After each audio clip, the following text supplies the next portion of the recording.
जय हिंद दोस्तों, आप सभी का बहुत बहुत स्वागत है आपके अपने YouTube channel Vijay GS for family में। दोस्तों आज का जो हमारा लेक्चर होगा वो होगा इंडियन ज्योग्राफी पर। जैसा कि दोस्तों आप लोग जानते ही हैं, इस समय हमारा चल रहा है भारत के वन एवं वनस्पतियाँ। दोस्तों इस पर हमने पार्ट 1 अर्थात कंप्लीट कर दिया है और आज का जो हमारा लेक्चर होगा दोस्तों वो होगा पार्ट 2 पर। दोस्तों यदि पार्ट 1 वाला वीडियो ना देखे हो तो जाके उस वीडियो को देख लीजिए, उसको देखे रहेंगे दोस्तों, ये अच्छे से आपको समझ में आ जाएगा। तो चलिए दोस्तों शुरू करते हैं आज का अपना लेक्चर, जो कि भारत के वन एवं वनस्पतियों पर होगा। और आज जानेंगे दोस्तों क्या, मरुस्थलीय वन के बारे में। दोस्तों सबसे पहला पॉइंट ये याद रखना है कि मरुस्थलीय वन को दोस्तों हम उष्णकटिबंधीय, क्या उष्णकटिबंधीय कांटेदार वृक्ष भी कहते हैं। क्या कहते हैं?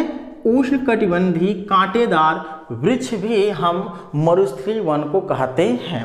दोस्तों मरुस्थलीय वन उन क्षेत्रों में देखने को मिलते हैं जहां पर वार्षिक वर्षा 50 सेंटीमीटर से कम होता है। कहने का तात्पर्य जहां पर 50 सेंटीमीटर से कम वर्षा होती है वहां पर मरुस्थलीय वन देखने को मिलते हैं। क्लियर है? अब पॉइंट माइंड में ये चल रहा होगा कि कहाँ अर्थात किस राज्य में यानी 50 सेंटीमीटर से कम वर्षा देखने को मिलता है। तो पहला राज्य आपको याद रखना है राजस्थान। क्लियर है? तो राजस्थान में दोस्तों 50 सेंटीमीटर से कम वर्षा देखने को मिलता है। दक्षिण पश्चिम पंजाब में भी दोस्तों है। क्लियर है? दक्षिण पश्चिम पंजाब और दक्षिण पश्चिम हरियाणा। क्लियर है? तो इन क्षेत्रों में दोस्तों 50 सेंटीमीटर से कम वर्षा होती है, जिसकी वजह से यहाँ के जो वृक्ष हैं वो कैसे होते हैं बताइए? कांटेदार वृक्ष होते हैं। क्लियर है? कोई दिक्कत है नहीं होना चाहिए। अब माइंड में चल रहा है कि कौन कौन से ऐसे वृक्ष हैं जो कांटेदार वृक्ष होते हैं। तो दोस्तों आप लोग परिचित होंगे, जैसे बबूल। क्लियर है? बबूल, हाँ बबूल का वृक्ष जो होता है। और दोस्तों खजूर जानते होंगे, नागफनी देखे होंगे। क्लियर है?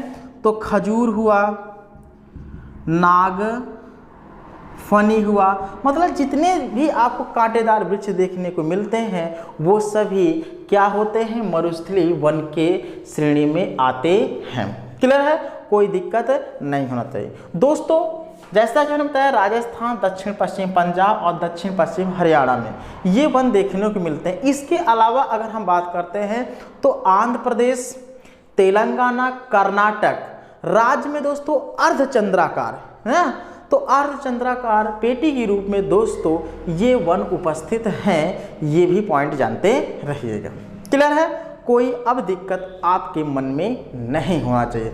तो पॉइंट अब समझ में आ गया है, तो इसको मिटाते हैं और नेक्स्ट हेडिंग की तरफ हम लोग चलते हैं। दोस्तों नेक्स्ट हेडिंग आपको डालना है खेजड़ी। क्या डालना है दोस्तों? खेजड़ी।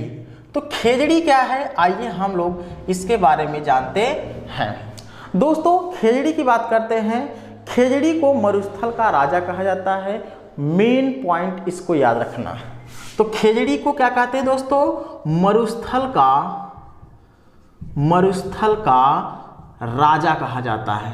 तो प्रश्न पूछे कि मरुस्थल का राजा किसे कहा जाता है, तो खेजड़ी को मरुस्थल का राजा कहा जाता है। क्लियर है? कोई दिक्कत नहीं होना चाहिए। नेक्स्ट हेडिंग डालिए दोस्तों डेल्टाई वन। डेल्टाई वन। अब माइंड में चला फोकस क्या चल गया कि डेल्टाई मतलब डेल्टा वाला क्षेत्र। हाँ मित्रों, यानी वो नदियाँ जो डेल्टा का निर्माण करती हैं वहाँ पर दोस्तों डेल्टाई वन देखने को मिलता है। क्लियर है? जैसे हमने आपको नदी वाले चैप्टर में बता दिया था कि गंगा हुआ, ब्रह्मपुत्र हुआ, स्वर्णरेखा नदी हुआ, महानदी हुआ, कृष्णा हुआ, गोदावरी, ये सभी नदियाँ दोस्तों डेल्टा का निर्माण करती हैं। क्लियर है? जब दोस्तों डेल्टा का निर्माण करती हैं तो जो कहने के तात्पर्य जब नदियां बहती हैं, क्लियर है, जो नदियां डेल्टा का निर्माण करती हैं तो ये अपने साथ कंकड़, मिट्टी, बालू, पत्थर सब लेकर क्या होती हैं? बहती रहती हैं। लेकिन जब दोस्तों ये अपने जल को बंगाल की खाड़ी में गिराती हैं, उसके गिराने से पहले ये नदियाँ कई धाराओं में दोस्तों बढ़ जाती हैं, यानी त्रिभुजाकार आकृति में दोस्तों ये धाराएं बढ़ जाती हैं।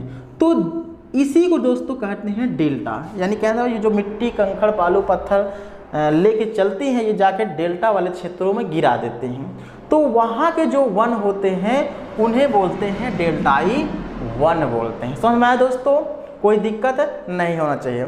दोस्तों डेल्टाई वन को बात करते हैं तो मैंग्रोव, दलदली और ज्वारी वन भी कहते हैं। तो डेल्टाई वन को और भी नाम से जानते हैं, जैसे मैंग्रोव, क्लियर है, कभी कभी ये पूछ लेता है मैंग्रोव हुआ, दलदली वन, हाँ क्योंकि दलदल वाले क्षेत्रों में होते हैं, क्लियर है, दलदली वन, क्लियर है। एक और नाम से पुकारते हैं वो है ज्वारी वन, क्लियर है। इन नाम से भी दोस्तों डेल्टाई वनों को जानते हैं, क्लियर है। और विश्व का सबसे बड़ा डेल्टा का जो निर्माण करती है कौन सी नदी करती है, कौन सी नदी करती है, गंगा और ब्रह्मपुत्र जब मिलती हैं तो मेघना का निर्माण करती हैं और विश्व का सबसे बड़ा डेल्टा का निर्माण करती हैं। तो दोस्तों वहाँ पर एक सुंदरी नामक वृक्ष पाया जाता है। कौन सी, सुंदरी नामक वृक्ष देखने को मिलता है जहाँ पर गंगा और ब्रह्मपुत्र नदियों का संगम होता है। तो आगे जाके ये डेल्टा का निर्माण करते हैं, तो वहाँ पर दोस्तों सुंदरी नामक वृक्ष पाया जाता है। इसी कारण दोस्तों इसे सुंदरवन डेल्टा के नाम से भी पुकारते हैं। किस नाम से, सुंदरवन डेल्टा के नाम से भी दोस्तों पुकारते हैं। ये पॉइंट बिल्कुल भी अपने दिमाग पे सेट कर लीजिएगा, क्लियर है। तो जैसे हमने बताया कि डेल्टाई वनों में दोस्तों मैंग्रोव आ जाते हैं, सुंदरी आ गए, केवड़ा आ गए, बेंदी हुए, क्लियर है। तो ये पॉइंट जानते रहिए, केवड़ा, क्लियर है, केवड़ा हुआ, क्लियर है। ये सुंदरी हमने लिखा है, सुंदरी वृक्ष, क्लियर है। ये सभी जो भी वन होते हैं ये सिर्फ डेल्टाई वन के अंतर्गत ही आते हैं, क्लियर है। कोई दिक्कत अब आपके दिमाग में नहीं होना चाहिए। एक नोट पॉइंट भी बिल्कुल अपने दिमाग को सेट करना दोस्तों कि डेल्टाई क्षेत्रों में पाए जाने वाले मैंग्रोव वन चक्रवातों के अवरोधों में महत्वपूर्ण भूमिका निभाते हैं। कहने के बाद जब चक्रवात आता है दोस्तों तो एक प्रकार से अवरोधक होते हैं, यानी चक्रवात को आगे बढ़ने से रोकते हैं। कौन से वन, जल्दी बताइएगा, कौन से वन, मैंग्रोव वन, क्लियर है। तो ये मैंग्रोव वन यहाँ लिखे हैं। तो ये मैंग्रोव वन दोस्तों क्या, जब चक्रवात आता है, क्या आता है, चक्रवात आता है तो ये चक्रवात को आगे जाने से ये वन रोकते हैं। ये पॉइंट बिल्कुल भी दिमाग सेट कर लीजिएगा, मैंग्रोव वन यानी एक प्रकार से घने होंगे, क्लियर है, कोई दिक्कत है नहीं। अगर प्रश्न पूछता है कि सबसे ज़्यादा मैंग्रोव वन कहाँ देखने को मिलता है तो सबसे ज़्यादा मैंग्रोव वन आपके माइंड में चली गया हो किस राज्य में होता है, वो होता है पश्चिम बंगाल में, क्लियर है। तो पश्चिम बंगाल में दोस्तों सबसे ज़्यादा मैंग्रोव वन देखने को मिलते हैं, क्लियर है। पॉइंट समझ में आ गया। अब आपके माइंड में किसी प्रकार की दिक्कत नहीं होना चाहिए। चलिए दोस्तों अब नेक्स्ट हेडिंग डालेंगे, कौन सा, जल्दी बताइएगा। नेक्स्ट हेडिंग है दोस्तों पर्वतीय वन। आइए हम पर्वतीय वन के बारे में समझते हैं पॉइंट, क्लियर है। अब माइंड में चला गया होगा कि पर्वतीय वन मतलब क्या होता है, पर्वत पर जो वन पाए जाते हैं, बिल्कुल सही दोस्तों, यानी जो वन पर्वतों पर पाए जाते हैं उन्हें हम पर्वतीय वन बोलते हैं, क्लियर है। तो पॉइंट समझ में आ गया है, कोई दिक्कत अब आपको नहीं होना चाहिए। या ऐसे बोल सकते हैं कि भारत में हिमालयी क्षेत्रों में, क्या, भारत में हिमालयी क्षेत्रों में पर्वतीय वनों का विस्तार है, क्लियर है दोस्तों। ये वनों का जो विस्तार है वो 3 प्रकार के वन पाए जाते हैं। एक शीतोष्ण प्रकार के वन, एक कोणधारी, एक मतलब एक प्रकार से कोणधारी वृक्ष होते हैं, एक अल्पाइन वन होते हैं। आइए इनके बारे में हम लोग समझते हैं। तो पहले हम क्या जानेंगे, शीतोष्ण प्रकार के ऊंचे वन किस तरीके से कहाँ उगते हैं ये जानते हैं, क्लियर है। शीतोष्ण प्रकार के ऊंचे वन के बारे में समझते हैं, क्लियर है। शीतोष्ण प्रकार के जो ऊंचे वन होते हैं वो 1000 से 200 मीटर की ऊंचाई पर मतलब उगते हैं, यानी जो पहाड़ होता है दोस्तों, जैसे ये पहाड़ होता है ना, ऐसे पहाड़ है, क्लियर है। यानी जो पहाड़ दोस्तों कितना, 1000, कितना, 1000 सेंटीमीटर, यानी 1000 मीटर से 2000 मीटर की ऊंचाई पर जो पहाड़ होते हैं वहां पर कौन से वृक्ष उगते हैं? बताइए दोस्तों, शीतोष्ण प्रकार के ऊंचे वृक्ष देखने को मिलते हैं। तो 1000 से 2000 मीटर ये रेशियो बिल्कुल भी दिमाग पे सेट कर लीजिए। क्लियर है? अब कोणधारी जो वृक्ष होते हैं या सदाहरित जो वन पाए जाते हैं, ये कहाँ उगते हैं? 2000 से 3000 की ऊंचाई वाले क्षेत्रों पे देखने को मिलते हैं। तो कौन से 2000 से 3000 ऊंचाई वाले क्षेत्रों पर कौन से वृक्ष देखने को मिलते हैं दोस्तों? कोणधारी वृक्ष है। क्लियर है? यानी इस वृक्षों की आकृति दोस्तों कुछ ऐसे कोणनुमा होता है, देखे होंगे यहाँ पर फिल्मों में। क्लियर है? तो कौन से वृक्ष देखने को मिलते हैं? कोणधारी वृक्ष। इनकी जो क्षमता है दोस्तों कितने बताइए दोस्तों? 2000 से कितने 3000 मीटर की ऊंचाई पर ये वन उगते हैं। कौन से? कोणधारी वन। और दोस्तों तीसरा पॉइंट आपको याद रखना है अल्पाइन वन। क्या? तीसरा वन क्या है? Alpine one. ये वन कितनी ऊंचाइयों पे एक प्रकार से उगते हैं? तो ये दोस्तों 3000 से 4000 मीटर की ऊंचाइयों पर। क्लियर है? 3000 से 4000 मीटर की ऊंचाइयों पर दोस्तों कौन से वन? अल्पाइन वन देखने को मिलते हैं। तो 1000 से 2000 मीटर के क्षेत्र में शीतोष्ण प्रकार के ऊंचे वन, 2000 से 3000 मीटर तो कोणधारी वृक्ष देखने को मिलते हैं, 3000-4000 मीटर की ऊंचाई पर दोस्तों अल्पाइन वन देखने को मिलते हैं। समझ में आ गया है? कोई दिक्कत नहीं होना चाहिए। नहीं है तो आगे पॉइंट हम लोग समझते हैं। तो इसको थोड़ा सा हम लोग और भी समझते हैं। पर्वतीय वनों में दोस्तों मुख्य रूप से कौन कौन से वृक्ष होते हैं? तो पहला वृक्ष आपको याद रखना है भोजपत्र वृक्ष। कौन सा? सबके बारे में दोस्तों हम लोग जानेंगे। भोजपत्र वृक्ष। क्लियर है? ये उगते हैं। क्लियर है? और पर्वतीय वनों में। दूसरा आपको याद रखना है कौन सा? जल्दी बताइएगा। दूसरा है दोस्तों चीड़, देवदार, सिल्वर फर, ये सब याद रखिएगा। क्लियर है? सबके बारे में दोस्तों हम लोग समझेंगे। चीड़ हुआ, देवदार हुआ, क्लियर है, सिल्वर फर हुआ। क्लियर है? ये सभी जो वृक्ष हैं दोस्तों ये पर्वतीय वन के अंतर्गत आते हैं। तो चलिए इसको मिटाते हैं और सबके बारे में दोस्तों हम लोग अच्छे से समझने का प्रयास करते हैं। सबसे पहले हम डालेंगे भोजपत्र हेडिंग, यानी भोजपत्र वृक्ष। अब ये आप लोग जानते ही होंगे भोजपत्र के बारे में। जो जंतर बनता है, क्लियर है, जैसे नज़र वजर लग जाता है तो लोग जाते हैं झरवाने के लिए, तो जंतर बनती है। तो वो जंतर जो होता है भोजपत्र का जो वृक्ष का जो पत्ती होती है उसी से बनता है। क्लियर है? तो पॉइंट समझ जाइएगा। इसको आप लोग जानते हैं, इसको मैं क्या बता रहा हूँ, हालांकि नहीं जानते हैं तो जान लीजिए। तो भोजपत्र वृक्ष की बात करते हैं दोस्तों। इस पेड़ की जो सफ़ेद छाल होती है, कौन सी? वाइट छाल, यानी जो सफ़ेद छाल होती है दोस्तों, ये प्राचीन काल में, ध्यान दीजिएगा, या प्राचीन समय में ग्रंथ लिखने में उपयोग लाते थे। अब देखिए पॉइंट समझिए। अभी हम लोग को कई प्रकार की कॉपियाँ देखने को मिलते हैं जिस पर हम लोग पेन से लिख देते हैं, लेकिन पहले के ज़माने में ये सब इतना टेक्नोलॉजी नहीं थी।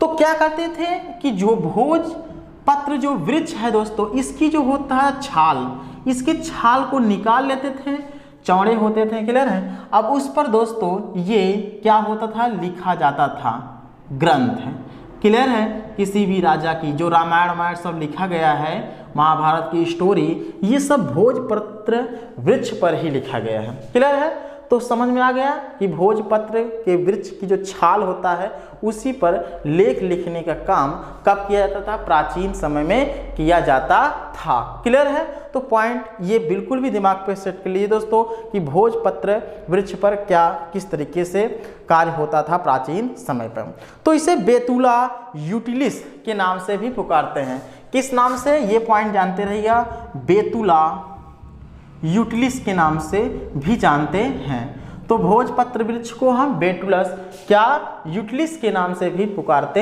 हैं। क्लियर है? कोई दिक्कत अब आपके माइंड में नहीं होना चाहिए। अब जानेंगे दोस्तों चीड़। क्लियर है? तो चीड़ वृक्ष के बारे में हम लोग समझते हैं। हेडिंग क्या डालेंगे? चीड़ वृक्ष है। अब इसका उपयोग यानी चीड़ वृक्ष का उपयोग हम कहाँ किस तरीके से करते हैं, आइए हम लोग समझते हैं। सबसे पहले जानेंगे दोस्तों, ये जो चीड़ का वृक्ष है मुख्य रूप से किस राज्य में देखने को मिलता है, तो ये वृक्ष दोस्तों उत्तराखंड में देखने को मिलता है। यूके मतलब उत्तराखंड, क्लियर है। दूसरे राज्य में है उत्तराखंड, क्लियर है, इसको लिख दे रहे हैं।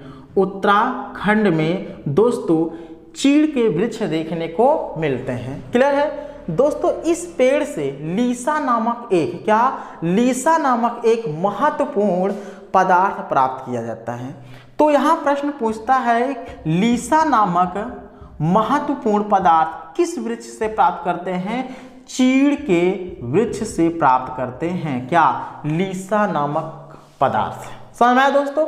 अब इसका प्रयोग कहाँ करते हैं, जैसे तारपीन का तेल बनाने में, तारपीन का तेल सुने होंगे, तो तारपीन का तेल बनाने में, हाँ तारपीन का तेल बनाने में दोस्तों किस वृक्ष का प्रयोग करते हैं, चीड़ वृक्ष का प्रयोग करते हैं, क्लियर है। साबुन हुआ, कॉस्मेटिक हुआ, क्लियर है, ये सभी बनाने में हम इसका प्रयोग करते हैं। साबुन भी बनाने में इसका करते हैं, क्लियर है। कॉस्मेटिक क्लियर है। इन सभी वस्तुओं को बनाने में हम चीड़ वृक्ष का प्रयोग करते हैं। ये उत्तराखंड में दोस्तों पाया जाता है।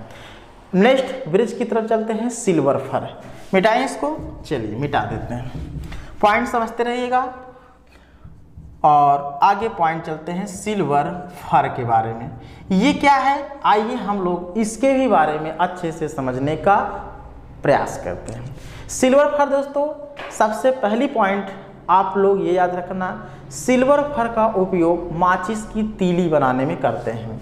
आप लोग सुबह सुबह जब ठंड लगती है तो अलाव बारने के लिए किसका प्रयोग करते हैं, माचिस का प्रयोग करते हैं, क्लियर है। तो माचिस की जो तीली होती है दोस्तों, क्लियर है, वो तीली में जो लकड़ी होती, हाँ जिसमें मसाला लगा रहता है, वो लकड़ी दोस्तों ये क्या है, सिल्वर फर है, समझ आया।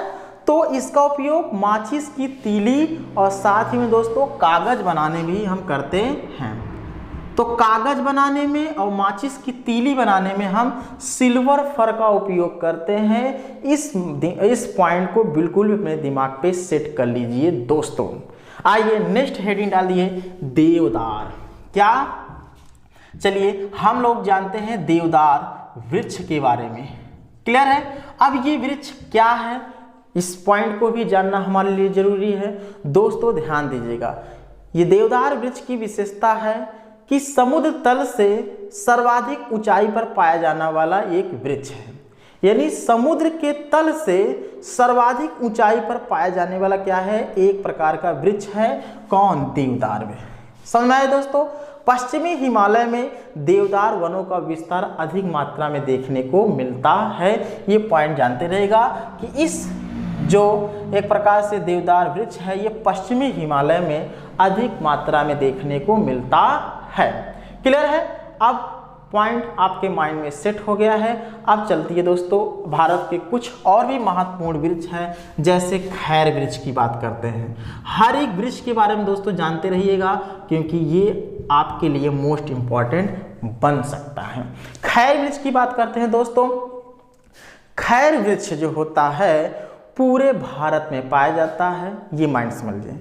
तो खैर वृक्ष है ऑल इंडिया यानी पूरे भारत में दोस्तों पाया जाता है, पर सबसे अधिक पूछा जाए तो किस राज्य में ये पाया जाता है, तो सबसे अधिक दोस्तों ये यूपी के अलीगढ़ में पाया जाता है। क्या, अलीगढ़ में दोस्तों ये वृक्ष सबसे ज़्यादा देखने को मिलता है। कौन सा वृक्ष है, खैर वृक्ष, क्लियर है। तो कहाँ सबसे ज़्यादा देखने को मिला, उत्तर प्रदेश के अलीगढ़ में पाया जाता है। समझ में आया दोस्तों इसका उपयोग करते हैं, पान देखे होंगे, पान खाए भी होंगे। तो पान में चूने के साथ जिस कत्थे का उपयोग किया जाता है, जो पान होता है दोस्तों, क्लियर है, पान ऐसे है, तो पान में जिस यानी चूने के साथ जिस कत्थे का प्रयोग करते हैं या जिस कत्थे का उपयोग किया जाता है वो इसी पेड़ से प्राप्त किया जाता है। यानी जो कत्था, ये पॉइंट क्या है, कत्था, क्लियर है। ये कत्था जो होता है, जो पान में मिला के खाते हैं लोग हैं, ये खैर वृक्ष से ही प्राप्त किया जाता है। समझ में आया? तो पॉइंट माइंड में सेट हो गया होगा। नेक्स्ट वृक्ष के बारे में जानते हैं, वो है पलाश। क्लियर है। पलाश वृक्ष सब लोग देखे होंगे। क्लियर है। जंगली वृक्ष है, लेकिन इसके फूल दोस्तों बहुत ही सुंदर होते हैं। क्लियर है। जहां पर पलाश के वृक्ष होते हैं वहां बहुत सुंदरता देखने को मिलता है। सबसे पहले दोस्तों इसे ब्यूटिया मोनोस्पर्मा के नाम से भी जाना जाता है। तो ये पॉइंट जानते रहिएगा, ब्यूटिया मोनोस्पर्मा। तो ब्यूटिया मोनोस्पर्मा के नाम से हम पलाश वृक्ष को जानते हैं। क्लियर है। दोस्तों आप लोग ढाक का नाम सुने होंगे, ढाक वृक्ष। क्लियर है। गांव में इसे ढाक के नाम से पुकारते हैं। क्लियर। वही ढाक का वृक्ष दोस्तों पलाश वृक्ष के नाम से जाना जाता है। समझ में आए? उसके फूल देखे हैं कि नहीं? बहुत ही सुंदर होते हैं। हाँ, अगर देखे होंगे तो आपको एहसास हो गया होगा कि उसी को दोस्तों पलाश बोलते हैं। समझ में आए? ढाक। क्लियर है। समझ में आ गया है? बिल्कुल समझ में आना चाहिए। दोस्तों सबसे पहले हमने बताया कि पलाश को ब्यूटिया मोनोस्पर्मा के नाम से भी जानते हैं। इस वृक्ष के फूल बहुत ही दोस्तों आकर्षक होते हैं। क्या होते हैं? इस वृक्ष के फूल बहुत ही आकर्षक और मन मोहक होते हैं। इन आकर्षक फूलों के कारण इसे दोस्तों जंगल की आग कहते हैं। पॉइंट समझ में आया? तो जंगल की आग क्यों? क्योंकि लाल लाल वृक्ष होते हैं दोस्तों, इतने आकर्षक, इतने मनमोहक होते हैं कि इसे इतिहासकारों ने जंगल की आग की संज्ञा दे दी है, कि ऐसा लगता है कि जंगल में पूरा आग लगा हुआ है। क्लियर है। किस वृक्ष को? पलाश वृक्ष को। समझ में आया? कोई दिक्कत नहीं। दोस्तों प्राचीन काल में आप लोग जानते ही हैं कि किसी कलर का प्रयोग नहीं हुआ था। होली चलती थी, होली खेली जाती थी। जो आज के समय हम लोग कलर डाल रहे हैं लोगों के ऊपर, वो कलर नहीं था उस समय। तो उस समय दोस्तों क्या होली के जो रंग तैयार किए जाते थे दोस्तों, इसी फूल से तैयार किए जाते थे। तो प्राचीन काल में होली के रंग इसी वृक्ष के फूल से बनाया जाता था। क्लियर है दोस्तों? पॉइंट समझ में आ गया। एक पॉइंट और भी याद रखना, जो बच्चा उत्तर प्रदेश से है तो अगर पूछता है कि यूपी का राजकीय पुष्प क्या है, तो वो है पलाश। पलाश क्या है? उत्तर प्रदेश का राजकीय पुष्प घोषित किया गया है। समझ में आया? अब इसको मिटाते हैं और नेक्स्ट पॉइंट के बारे में समझते हैं। चलिए दोस्तों इसको मिटाते हैं और अगली हेडिंग क्या डालेंगे? फर्न। क्या डालेंगे दोस्तों? फर्न। ये फर्न क्या है? कैसा वृक्ष है? आइए हम इसके बारे में कुछ एक प्रकार से जानकारियां प्राप्त करते हैं। क्लियर है। ये फर्न भी दोस्तों इसका जो रूप है, रंग है, ये पौधे की आकृति का है। कहने का ये पौधे की वह किस्म है जिसमें दोस्तों ना तो फूल और ना ही बीज होते हैं। इनमें क्या होते हैं? ना तो फूल देखने को मिलेंगे, ना ही दोस्तों इसमें कोई बीज लगता है। भाई वो तो पॉइंट ही है, जब फूल लगेगा तभी तो उसमें बीज होगा। क्लियर? ना तो फूल होता है ना बीज होता है। इस तरह के जो पौधे हैं संसार में प्रत्येक भाग में फैले हुए हैं, यानी हर क्षेत्रों में दोस्तों इस प्रकार के वृक्ष देखने को, यानी पौधा देखने को मिलता है। तो अपने भी क्षेत्र में देखने को मिलता होगा, हमें भले ही नहीं आभास हो रहा है। क्यों? क्योंकि हमारे या हम लोग रूबरू होंगे कि कुछ ऐसे वृक्ष देखे होंगे उनमें न तो पौधा, न तो फूल लगता है, न तो बीज। क्लियर है? न तो कोई फल लगता है। तो इस तरीके से वृक्ष अगर कहीं दिख जाए तो उसे फर्न वृक्ष के नाम से पुकारेंगे। तो इसको मिटाते हैं और अगला पॉइंट हम डालेंगे हेडिंग के रूप में तेंदु वृक्ष। क्लियर है? तेंदु वृक्ष। आप पॉइंट ये माइंड में आया कि तेंदु वृक्ष क्या है। क्लियर है? इसके भी बारे में जानना जरूरी है। तो तेंदु वृक्ष भारत में आंध्र प्रदेश, मध्य प्रदेश, झारखंड, छत्तीसगढ़, उड़ीसा, आंध्र प्रदेश राज्यों में पाया जाता है। कहाँ? मध्य प्रदेश, आंध्र प्रदेश, छत्तीसगढ़, क्लियर है, उड़ीसा, क्लियर है। तो मध्य प्रदेश, झारखंड, छत्तीसगढ़, उड़ीसा, आंध्र प्रदेश राज्यों में पाया जाता है। कौन से वृक्ष? जल्दी बताइएगा। तेंदु वृक्ष पाए जाते हैं। समझ में आया? कोई दिक्कत अब माइंड में नहीं होना चाहिए। तो दोस्तों इस तेंदु वृक्ष की जो पत्ती होती है, कौन सी पत्ती की मैं बात करता हूँ? बीड़ी देखे हैं? बिल्कुल देखे होंगे, क्लियर है। तो बीड़ी में देखते हैं ना, बीड़ी में जो एक प्रकार से वो जो लपेटी रहती है, हाँ, जो लपेटी रहती है दोस्तों पत्ती, वो किस वृक्ष की पत्ती होती है? वो तेंदु वृक्ष की पत्ती होती है। यानी इस वृक्ष की पत्तियां बीड़ी बनाने में काम आती हैं, क्लियर है। तो बीड़ी बनाने में काम किस वृक्ष की पत्तियां आती हैं? तेंदु वृक्ष की पत्तियां आती हैं, क्लियर है। भारत में सबसे ज्यादा अगर तेंदु वृक्ष का उत्पादन करने वाला राज्य पूछे तो उसे बताना है एमपी। क्या? मध्य प्रदेश को बताना है, जो कि 33%, क्लियर है, 33% दोस्तों तेंदु वृक्ष का एक प्रकार से उत्पादन करता है, क्लियर है। कोई दिक्कत नहीं होना चाहिए इस पॉइंट में भी आपको, क्लियर है।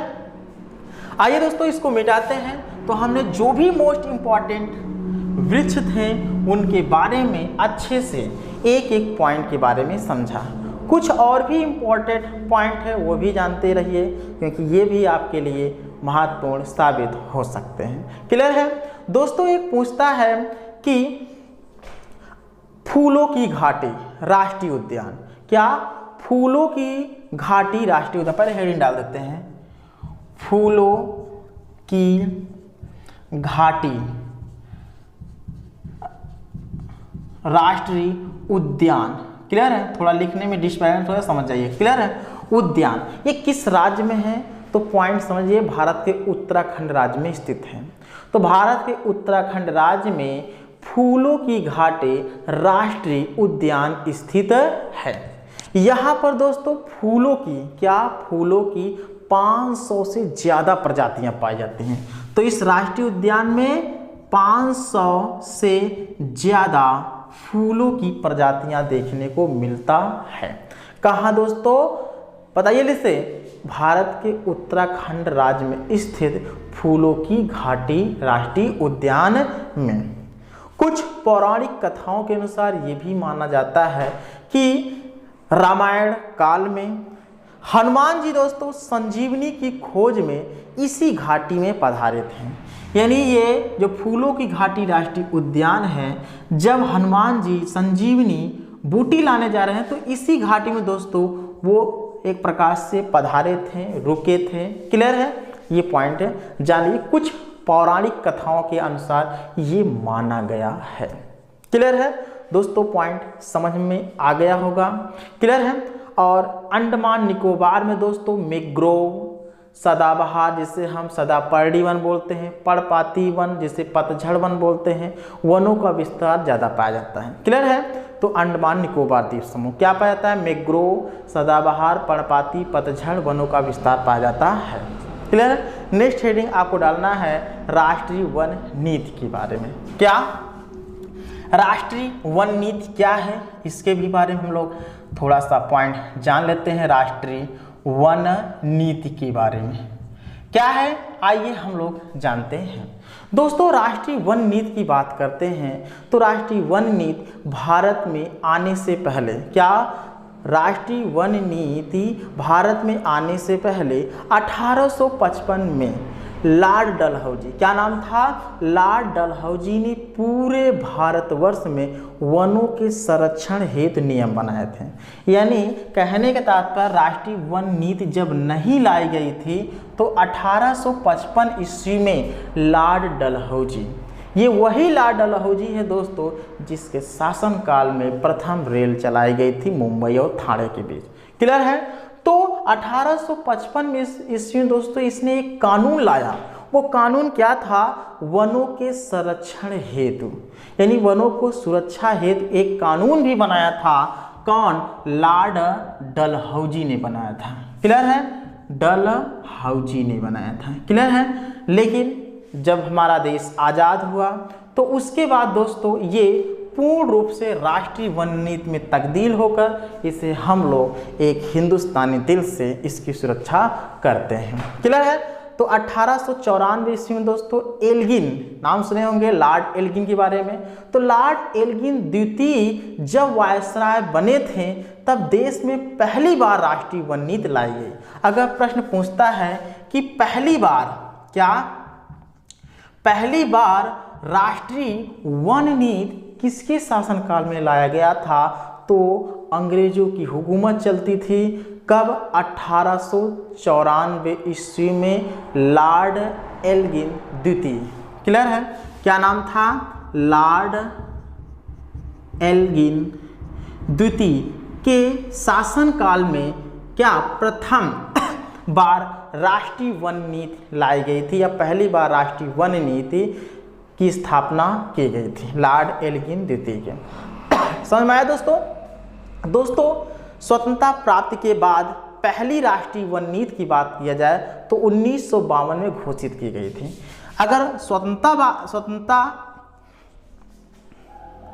अगर दोस्तों प्रश्न ऐसा पूछता है, कैसा प्रश्न पूछता है कि स्वतंत्रता प्राप्ति के बाद पहली राष्ट्रीय वन नीति कब लाई गई थी या कब घोषित की गई थी? तो 1952 में। कब? स्वतंत्रता प्राप्ति के बाद पहली वन नीति 1952 में घोषित की गई, जिसे 1988 में दोस्तों संशोधित करके राष्ट्रीय वन नीति 1988 की घोषणा की गई। क्लियर है? लक्ष्य क्या था? भारत में 33% वन की, यानी भारत में 33% वन क्षेत्र की प्राप्ति का लक्ष्य रखा गया था इस राष्ट्रीय वन नीति के तहत। क्लियर है दोस्तों? और भी एक लक्ष्य रखा गया कि मृदा अपरदन पर नियंत्रण कैसे पाया जाए, और था वनों को संरक्षण कैसे किया जाए, देश में पहला वृक्षारोपण को बढ़ावा देने के लिए ये सब एक प्रकार से किया गया था। क्या है? वन अनुसंधान संस्थान क्या है? आइए थोड़ा सा इसके भी बारे में हम लोग समझते हैं। वन अनुसंधान संस्थान क्या है?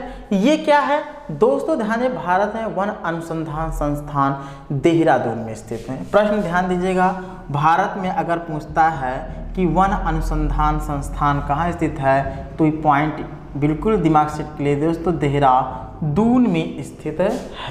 क्लियर है? इसकी स्थापना 1906 ईस्वी में की गई थी। कब की गई थी? 1906 ईस्वी में इसकी स्थापना की गई थी। वर्क क्या है, यानी काम इसका क्या है? वन अनुसंधान करना, यानी फॉरेस्ट रिसर्च करना, वन अधिकारियों को प्रशिक्षित करना और वन रेंजरों को प्रशिक्षण देना। क्लियर? इसका एक प्रकार से काम है किसका? वन अनुसंधान संस्थान का। क्लियर है? भारतीय वन सर्वेक्षण की बात करते हैं तो ये संस्था भारत के पर्यावरण, वन एवं जलवायु मंत्रालय ने के अधीन है। क्लियर है? इसकी स्थापना दोस्तों किसकी? भारतीय वन सर्वेक्षण की। लिख देते हैं, भारतीय वन सर्वेक्षण। क्लियर है? इसकी अगर स्थापना पूछता है, क्या स्थापना पूछता है तो क्या बताना है? ध्यान दीजिए, तो इसकी स्थापना कब हुई थी? 1981 ईस्वी में की गई थी। क्लियर है? 1981 ईस्वी में भारतीय वन सर्वेक्षण संस्थान की स्थापना की गई थी। समझ में आया दोस्तों? FSI। क्लियर है?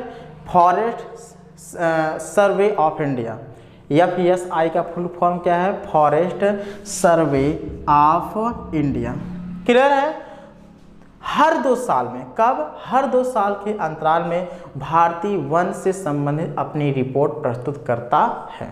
क्लियर है? तो इस तरीके दोस्तों लेक्चर थोड़ा बड़ा होता है। आशा है कि ये पॉइंट अब आपके माइंड में सेट हो गया होगा। तो चलिए दोस्तों, अब हम वीडियो को थोड़ा मतलब समाप्त करेंगे। लेकिन दोस्तों एक पॉइंट और भी पूछ लेना, अगर प्रश्न पूछता है कि सर्वाधिक वन क्षेत्रफल वाले राज्य सबसे ज़्यादा वन क्षेत्रफल वाला राज्य कौन सा है, तो मध्य प्रदेश है। सबसे ज़्यादा क्षेत्रफल की दृष्टि से जो वन होते हैं वो किस राज्य में पाए जाते हैं, मध्य प्रदेश, उसके बाद अरुणाचल प्रदेश, फिर छत्तीसगढ़।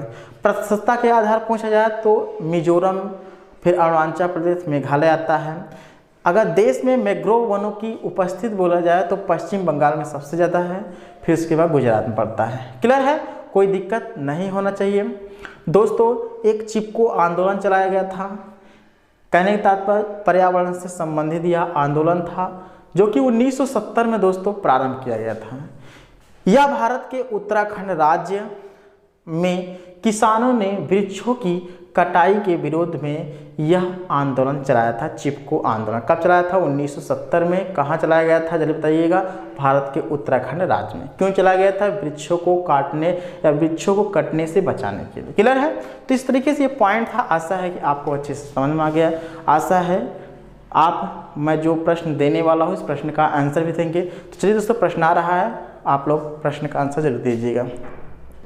चलिए दोस्तों 5 प्रश्न है, प्रश्नों का आंसर दीजिएगा। पहला प्रश्न है भारतीय वन अनुसंधान संस्थान कहाँ स्थित है, प्रश्न का आंसर कमेंट बॉक्स में देना। क्वेश्चन नंबर 2 है लीसा प्राप्त होता है किस वृक्ष से। क्वेश्चन नंबर 3 है दोस्तों, क्लियर है, ये तो 6 हो गया। क्वेश्चन नंबर 3 है दोस्तों, भारत के किस राज्य में सागौन का वन पाया जाता है। इसमें मैंने ऑप्शन दिया है मध्य प्रदेश यानी एमपी में, यूपी में कि एमएच यानी महाराष्ट्र में। क्वेश्चन नंबर 4 है निम्न में से किस वृक्ष में फूल नहीं होते हैं, कटहल में, गूलर में कि फर में फूल नहीं होते हैं। क्वेश्चन नंबर 5 है दोस्तों कत्था बनाने हेतु किस पेड़ की लकड़ी का प्रयोग करते हैं। क्वेश्चन नंबर 6 है भारतीय वन सर्वेक्षण विभाग की स्थापना कब की गई थी। तो इन 6 प्रश्नों का आंसर कमेंट बॉक्स में दीजिए। आशा है प्रश्न मतलब लेक्चर आपको अच्छे से समझ में आ गया हो। तो चलिए दोस्तों कल फिर मिलते हैं एक नए लेक्चर से। आज के लिए बस इतना है। जय हिंद, जय भारत।